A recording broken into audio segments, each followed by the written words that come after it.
প্রশাসনিক অরাজকতা, বেকারত্ব এবং নেশা সমস্যার মতো ইস্যুকে সামনে রেখে সরব হলো ত্রিপুরা প্রদেশ কংগ্রেস। বৃহস্পতিবার যুব কংগ্রেস, মহিলা কংগ্রেস, এনএসইউআই এবং সেবা দল রাধানগর বাসস্ট্যান্ডে যৌথভাবে আয়োজিত করে গণ অবস্থান কর্মসূচি। মোট 7 দফা দাবি ভিত্তিতে আয়োজিত হয় এই কর্মসূচি। বিজেপির শাসনকালে গোটা দেশে অরাজকতা চলছে। ত্রিপুরায় প্রশাসন কার্যত পক্ষাঘাতগ্রস্ত।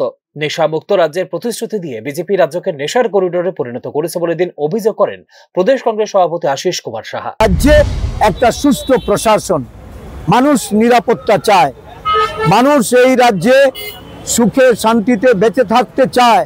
দ্রব্যমূল্যের যে এখানে বৃদ্ধি দিন দিন হচ্ছে, তার কোনো নিয়ন্ত্রণ, বাজারের কোনো নিয়ন্ত্রণ সরকারের নেই। এই নিয়ন্ত্রণহীন কালোবাজারিদের, ব্যবসায়ীদের জন্য এই সরকার যেভাবে মুক্ত সুযোগ করে রেখেছেন, এর মাধ্যমে যে তুল্যা আদায় করছেন, বিভিন্ন দুর্নীতির প্রসঙ্গে গিয়ে আজকে বিভিন্ন দপ্তর কমিশনখোর হিসাবে যেভাবে প্রতিপন্ন হচ্ছেন, এই সরকার চলতে পারে না।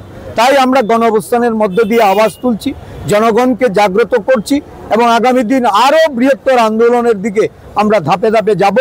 আমি শাসক দলের ছত্রছায়ায় ফুলে ফেপে উঠেছে মাদক ব্যবসা, যেখানে স্বাধীনভাবে কাজ করতে পারছে না প্রশাসন। পুলিশের একাংশ দলদাসে পরিণত হওয়ায় আরো দুর্বল হয়ে পড়েছে আইন শৃঙ্খলা পরিস্থিতি বলেও অভিযোগ করেন প্রদেশ কংগ্রেস সভাপতি। সারা রাজ্য জুড়ে নেশার রমরমা।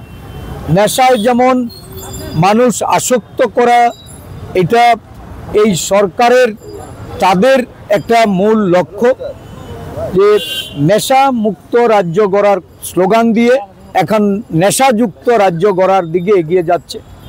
নেশা কারবারি বলুন, নেশার সেবক বলুন, এবং নেশা দ্রব্য যারা এই রাজ্যকে করিডোর করে পাচার করছে, এই সরকার নির্বিকার, কোনো ব্যবস্থা নেই। শাসক দলের আশ্রয়ে প্রশ্রয়ে এবং শাসক দলের নেতাদের হাত ধরেই যখন এই রাজ্যের নেশার রমরমা, তখন এই রাজ্যের সরকার পদক্ষেপ নেওয়ার ক্ষেত্রে নানাভাবে যারা এই নেশার সঙ্গে, ব্যবসার সঙ্গে যুক্ত, নেশা সেবনে যুক্ত, নেশার নানাভাবে পাচারকারী হিসাবে যারা চিহ্নিত, তাদের বিরুদ্ধে কোনো ব্যবস্থা গ্রহণ করেন না।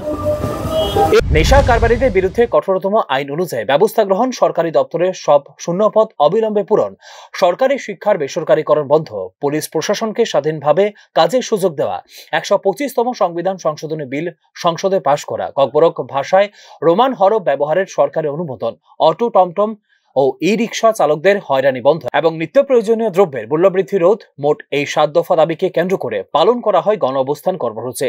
এই দাবিগুলি বাস্তবায়িত না হলে রাজ্য জুড়ে আরো বৃহত্তর আন্দোলনের নামবে সংগঠন বলেও এদিন জানিয়েছে Congress. Bureau report, news now.